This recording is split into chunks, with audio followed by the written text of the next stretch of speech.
Everton, gentlemen, the future manager. Let's go to Sammy's paper first, the back page of the Daily Mail. Everton still hope to land £11 million a year. Bielsa. Hopeful? How likely, Sammy? What's your take on it from the people who are working on this story? I think it's very much firmly in the balance. If I'm being honest, I think it's no secret that Marcelo Bielsa is Everton's preferred candidate to replace Frank Lampard. They've been trying over the past 48 hours, and Dave reported it as well, to try and get that deal over the line, but it's fraught with difficulties. I think Marcelo Bielsa has looked at the squad and thought, are they capable of adapting to his style of football? He's got this trademark, high energy, intense, high octane style. He's looked at the squad there and thought maybe, possibly they might struggle to adapt and to implement his style there. I think that's an issue. I think financials, as ever in modern day football, will be a factor.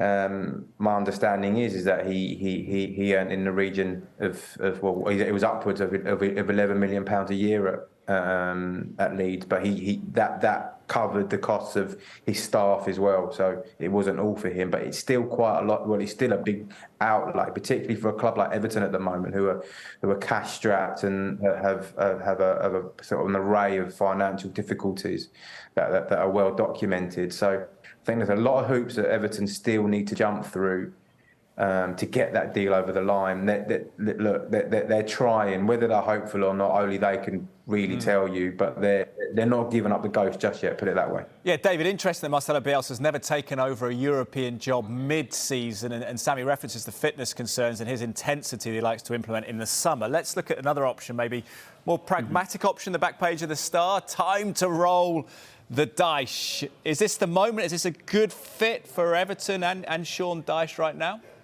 I've got huge respect for Sean Dyche, and I think he would do a good job if he went in there. It's not Farhad Moshiri's first choice, though. That is Marcelo Bielsa, as Sammy explains. And I think he'll do everything he can to get that deal over the line. Whether it's the right one or not, and whether it's deemed the right one by others at Everton, I really don't know. I suspect there will be some in favour of somebody like Dyche to get them out of this mess and sort of try to rebuild.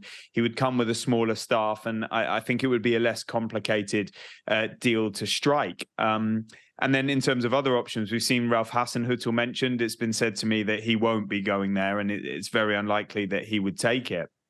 I think Sean Dyche would potentially be up from it, from a few things you hear, which may be harder to convince Bielsa on this front, but it's not a good situation. The pool is pretty small for them at this period of time, and in the circumstances that they're facing. For them and most managers, it would be better to do it in the summer. You wonder if there's a temporary measure like a Duncan Ferguson. We've heard Leighton Baines mentioned. Marcelino was reported from Spain, but I don't think that one is likely to happen. He doesn't speak English for a start, from what I've heard. So it's a bit of a mess at Everton. They've lost out on Onur Danjuma to Tottenham. They're trying to get some players in. What's going to happen on the future of Anthony Gordon? Not great times for Everton right now. Yeah, more uncertainty at Everton. Let's talk about two teams with brighter futures immediately. Back page of the Metro, and the intriguing subplot to the title race between Mikel Arteta and Pep Guardiola meet in the FA Cup this Friday. But of course, friends from the Manchester City days. David, how significant of an intrigue does it provide, the title race and the FA Cup meeting, the fact that they've got this personal relationship?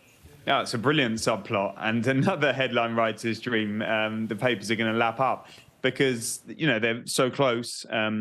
Guardiola gave Mikel Arteta the opportunity to coach with him up until 2019 when he moved to Arsenal.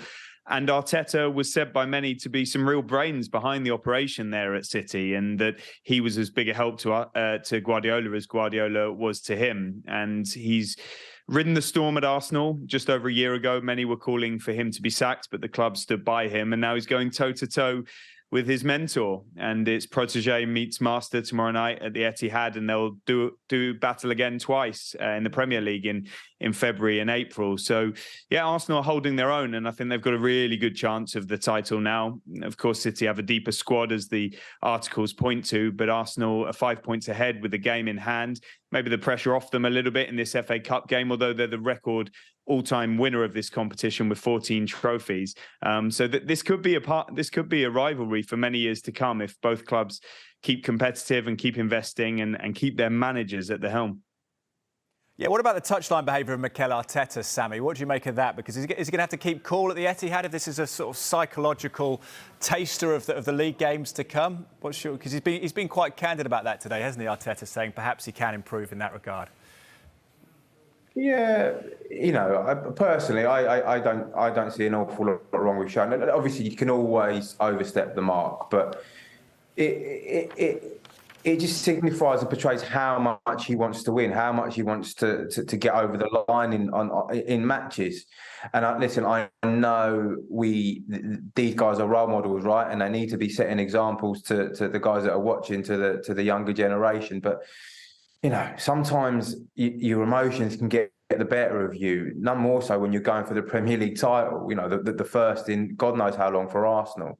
The first time that Mikel Arteta as a manager has been involved in a title race. Of course he's going to be emotional. Of course he may overstep the mark. Yes, if you go too far over the line, he deserves to get punished. But just it's from a personal point of view, I don't see too much wrong with what he's doing at the moment.